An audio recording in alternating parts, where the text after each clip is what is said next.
So I'm in the midst of trying to figure out why my paramotor just died again mid-flight.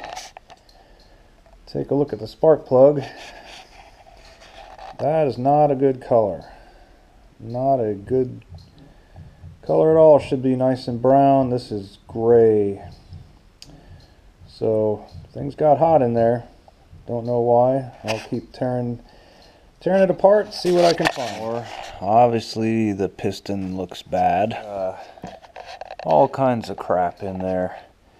So definitely gonna need to flush out the crankcase and get all that junk out of there before I reassemble anything.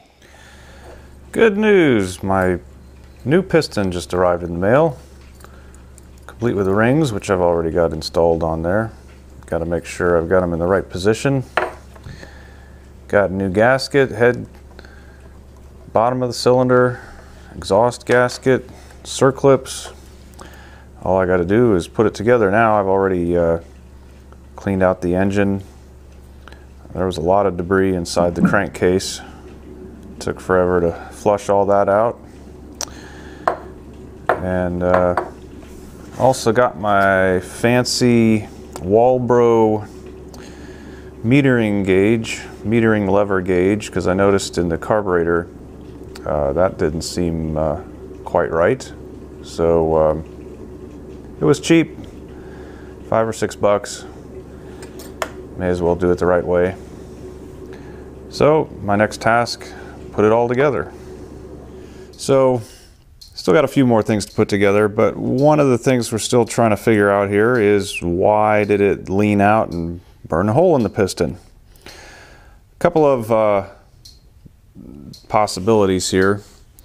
Obviously, if the carburetor is not adjusted properly, that's a huge contributing factor.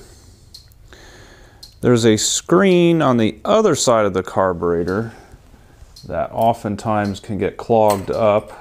I checked that. That was not my problem.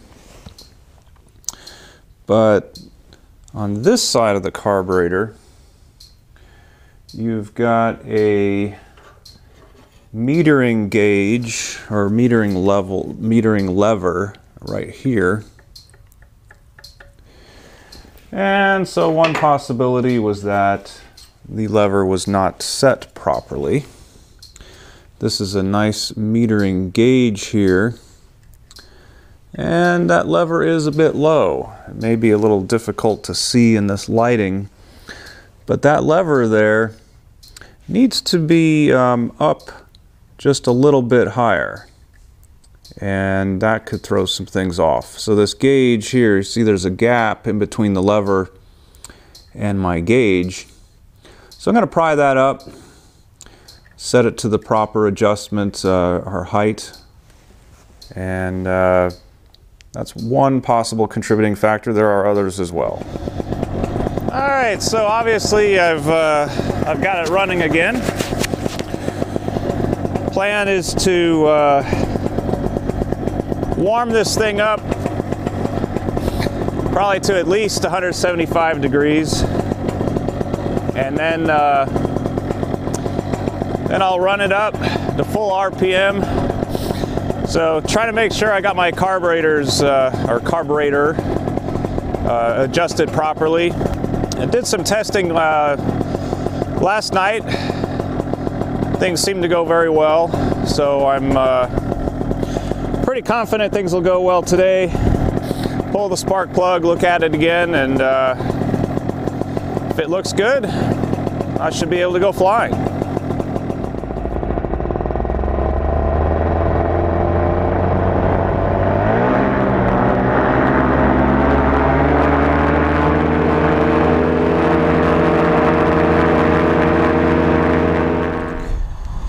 Well, I've played around with it for a while, running it at various temperatures, RPMs.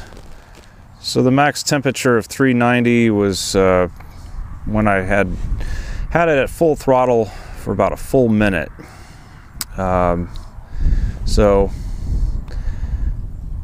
you know, really don't like to want to see it go much over 400. Last time I burned out a piston, that max temp was 437. So obviously it takes a little time for the head temperature to heat up, even though things inside the cylinder may be heating up a lot more rapidly.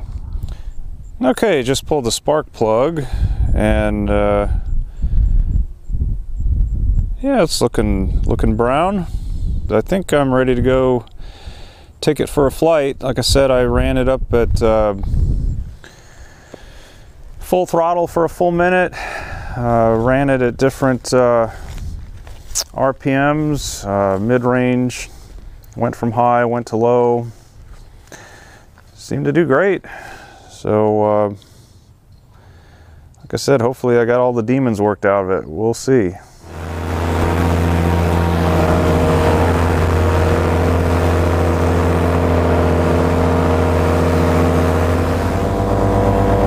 Well, I'm finally up in the air. It sure took me a long time. Engine kept stalling out.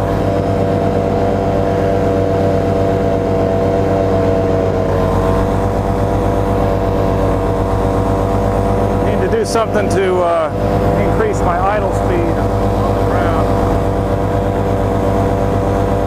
I got the adjustment set on the carburetor to max, so I'm going to have to do something different with that. Engine started to get a little hot on climb out. Seems to be doing pretty good right now. 336.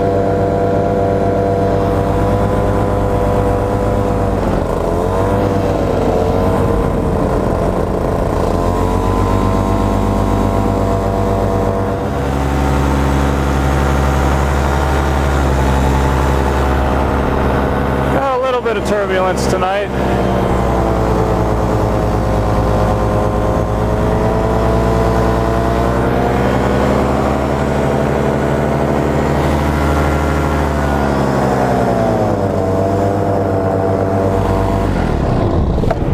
Nice. Shit. Try this again.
Alright, so obviously I didn't have all the demons worked out of it, but I'm getting close, and I'm determined to win.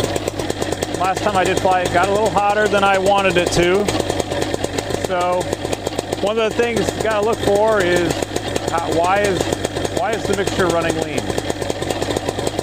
Well, let's start from the bottom. You got fuel lines. Any connection point, air can leak into the fuel lines. It's going to make the system, make it run a little bit leaner.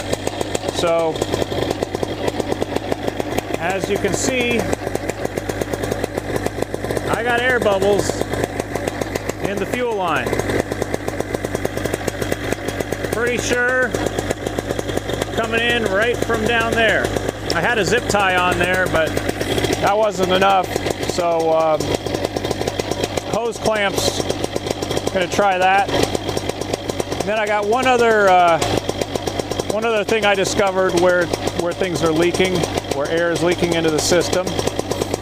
And A guy by the name of Dave Jewell out of Blue Sky Powered Paragliding in California showed me this trick.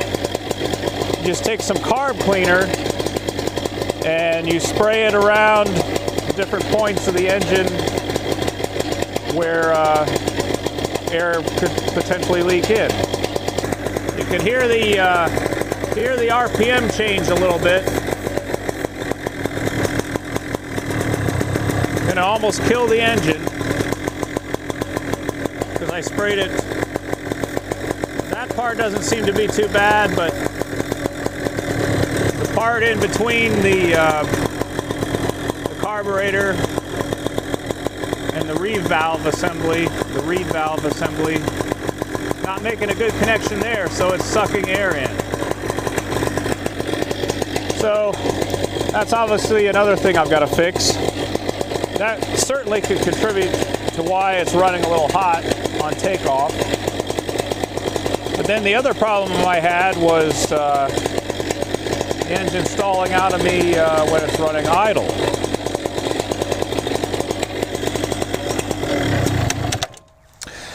So called the folks at Blackhawk and asked them why would it stall out at me idle. If it's running too rich, well, that's going to make it not run so good at idle. Of course, I was trying to run it rich because I kept burning up pistons. But he mentioned something else very important. The guy I talked to at Blackhawk, right here on the carburetor, I removed a piece. There was a pin that came out here with a spring on it. That enables you to prime it.